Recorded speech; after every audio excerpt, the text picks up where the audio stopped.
Hey guys, make sure to subscribe and hit that notification bell to be updated every time I make a new video. Thanks, let's begin. Hey guys, welcome back to the channel. You're watching Shark House Entertainment, and I'm your host, Brian Gatto. And today, I'm going to be talking about something pretty damn deep. This is my first impressions of Godzilla Minus One. And oh my god, I got out of the theaters last night after seeing this. First off, funny story, I thought I would only be able to see it at the AMC theater, which is about 40 minutes away.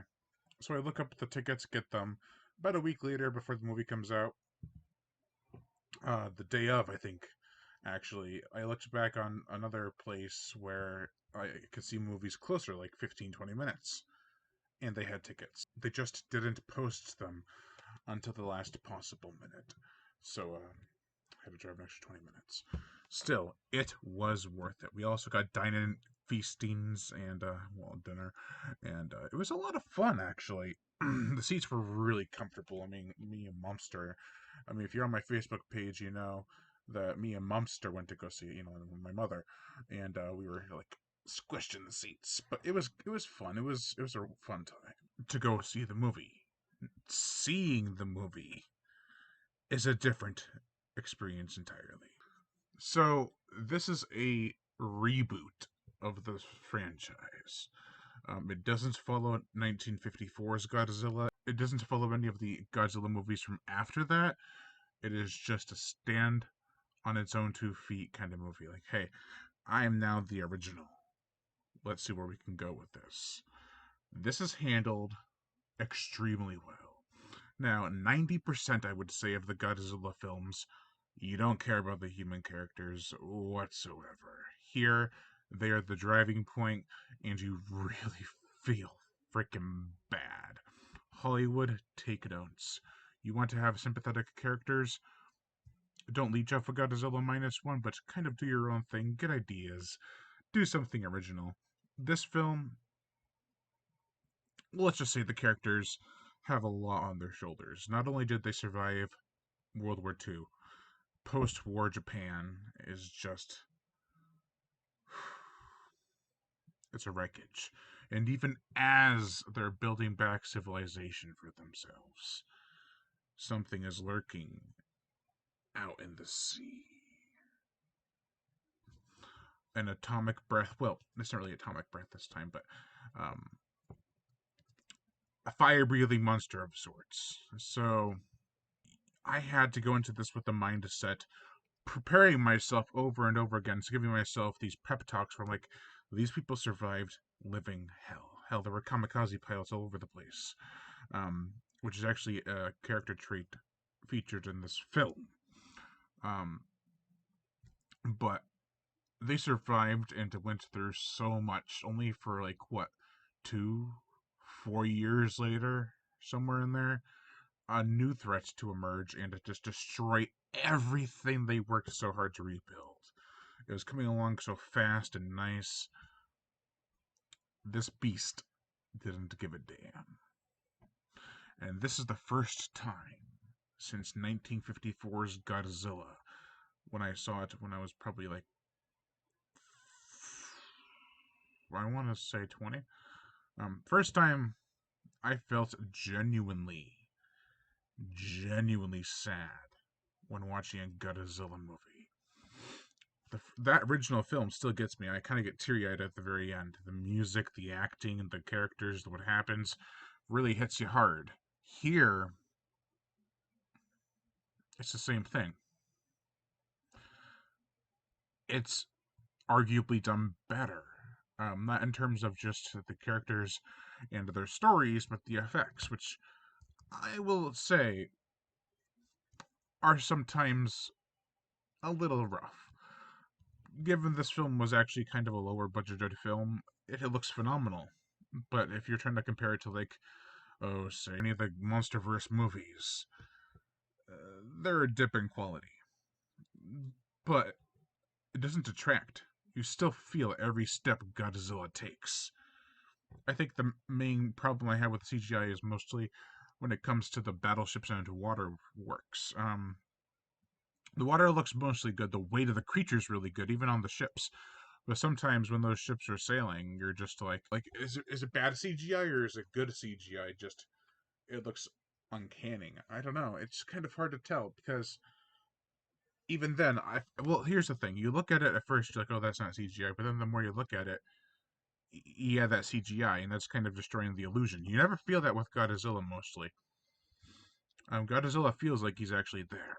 The ships and everything are where it kind of falters. The music, even before the movie came out, the music by Naoki Sato is heartbreaking. Before the movie came out, I bought the soundtrack on digital. I listened to it a whole bunch, and I got emotional while listening to it. I hadn't even seen the film yet. Man, it was rough to hear. You kind of get the sense where it's gonna go. And I will say, I avoided, I want to say 99% of the spoilers this film had to offer. There were theories out there, there were ideas of what happened. And I can't say what did or didn't, but I will say I'm happy with the outcome. I'm happy I didn't get spoiled by anything, and that I almost did, but something else happened. So, yeah. This also pays a lot of tributes. It's not only other films, but the original Godzilla and Godzilla Raids Again. Now, those tributes include, uh, without getting into spoilers, saluting the monster at the end as opposed to Serizawa in the original. Godzilla Raids Again, I felt like, even from the very get go, I was like, this feels a little bit like Godzilla Raids Again. A fighter pilot, well, a kamikaze pilot, lands on an island, and that's where he encounters Godzilla, as opposed to Godzilla and Anguirus being discovered on the island by two pilots who were scouting for fish. In Godzilla Raids Again, they stumble upon them on an island. Here, that happens similar. There's also a scene where they try to lure Godzilla away. I won't spoil too much about that, but it reminded me a lot of Godzilla Raids Again, where they try to lure Godzilla away from the, I think it was Tokyo, I might be wrong, or Okinawa, it's one or the other.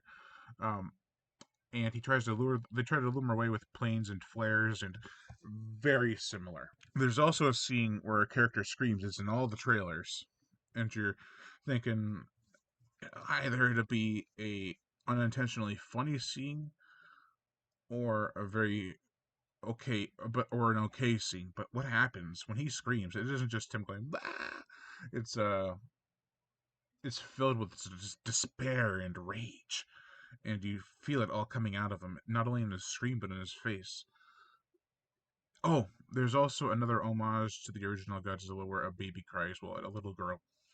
Um, it happens twice, and it hits you. It hits you like you're just unbelievably sad. Um, yeah, the characters are just so damn good in this. The acting is really good. I'm afraid to watch the dubbed version whenever it comes out because the acting is done so well. And if the guy screams in that one and they don't use the original scream, I ain't never gonna watch the dubbed version again. There are scenes that might make you feel like, oh, that's a cop out, but I swear to you, if you think about it, they're handled very well and they're purposeful. It's not like just, oh, well, yeah, that was a relief, I guess, for the movie, I guess. No, it's for the characters, and it's for the story. You definitely feel like this movie was well thought out, well planned, and well executed. So definitely go see Godzilla Minus One. Definitely check this out in theaters. I'm kind of bummed I didn't get to see it in IMAX. It would have been a different experience, I feel, and I actually really, really want to see this again. I don't know if I can convince Momster to go a second time, or if so we could do something about it. 'Cause I just want to see this movie again. That doesn't happen to me often. Like I'll see a movie in theaters, like I can wait for it to come out on Blu-ray and DVD. No, this is one that sticks with you. You think about it after, and you want to see it again. This might be a double dip. But that's going to do it for this video, guys. Thank you all for watching. You've been watching Sharkhouse Entertainment. Make sure to hit that notification bell to be notified every time I make a video, and as always, subscribe.